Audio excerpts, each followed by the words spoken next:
How to change your inbox type to multiple inboxes on Gmail PC. Hello guys, so all what you have to do is simple. Go to Gmail, now go to the top right here and click on the settings option. After you click on it, go here. Now go to inbox.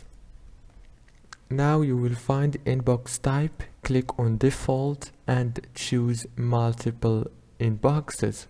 Now right here you can add section 1, section 2, 3, 4, 5 and you can add the name here, and yeah, after you finish click save changes.